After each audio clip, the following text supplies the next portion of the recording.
Whether you're an advanced athlete or a complete beginner with an unprecedented hatred of Newton's laws of gravity, welcome to the guide to one of the most versatile pieces of equipment you will ever use in your calisthenics journey. And mastering this piece of equipment is no joke, so I'll be going over everything you need to know, including how to implement ring training into your existing routine if you already have one.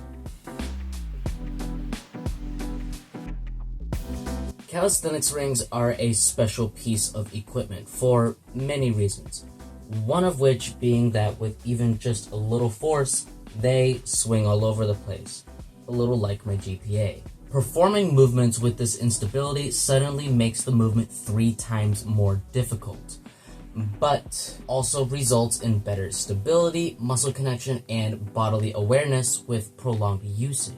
With the ring's ability to move throughout space, this allows you to directly personalize the movement path, allowing for better convergence, and the ring's ability to rotate to change your grip on the spot.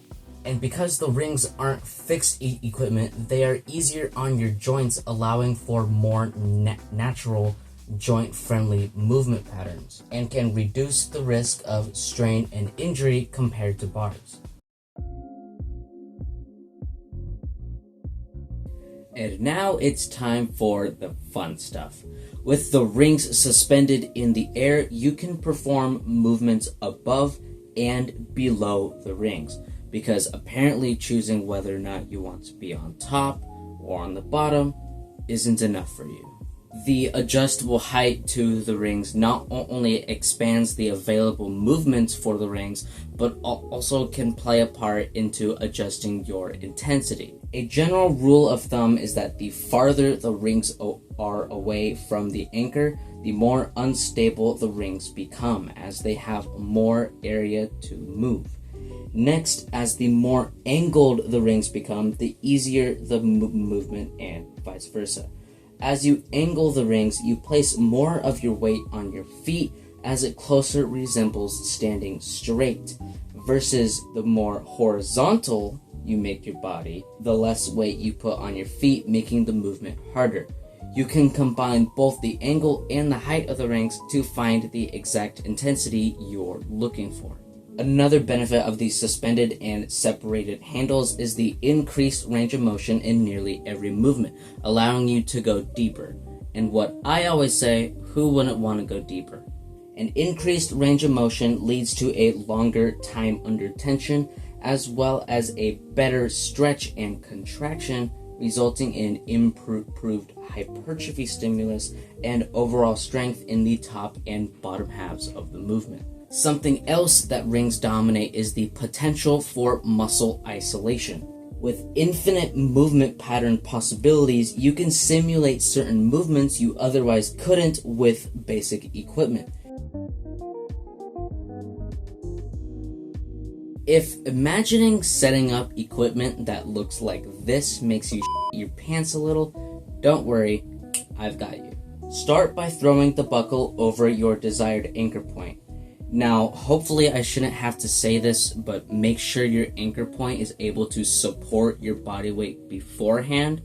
And if I do, don't be an idiot. Next, you want to loop the buckle through the ring before you loop the strap in the buckle. Don't be like this guy. Next, you simply set to your desired height, loop the extra strap, and make sure both rings are symmetrical to prevent muscle imbalances. And in case you already have muscle imbalances, you should probably switch hands. And now it is time to use your rings for the first time. But when you go to use them, you find yourself shaking like you did the first time your middle school crush acknowledged your existence. This is because you have not developed the muscle stabilization required to sit atop the rings. To fix this, practice static holds in both the dip position and the push-up position, using feet assistance if needed. While holding these positions, you're going to want to prevent your hands from shaking while trying to last as long as possible, a dilemma applicable to many areas in life. Once you have developed the functional stability, you can begin performing movements on the rings. Starting with above the rings, we have dips. If you haven't tried rings on standard dip bars, I don't recommend starting here. Don't make the same mistake I did. Set your rings to waist height at the lowest and no more than shoulder width. And aside from the feeling of fighting for your life every rep, dips are one of the most fundamental movements to mastering the rings. And for the push-up, set your rings to about shoulder width. Going wider makes it more difficult, and a height that matches best with your strength level. When doing push-ups on rings, expect your strength to decrease by at least 40% with the decreased stability and increased range of motion. Add a converging squeeze at the end for extra points.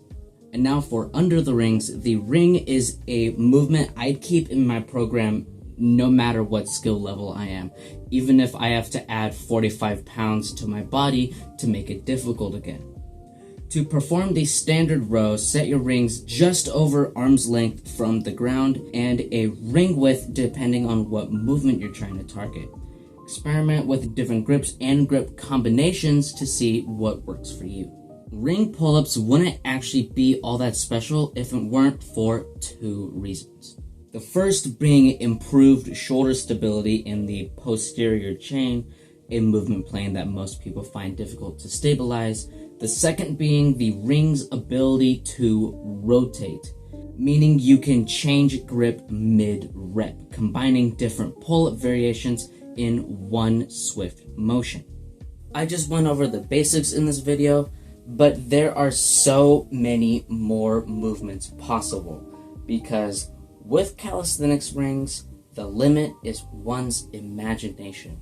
Sun Tzu, Art of War. If you already have an existing routine and are wondering where you can fit rings into your routine, start with the basics. Rings can both be a regression and a progression of a movement.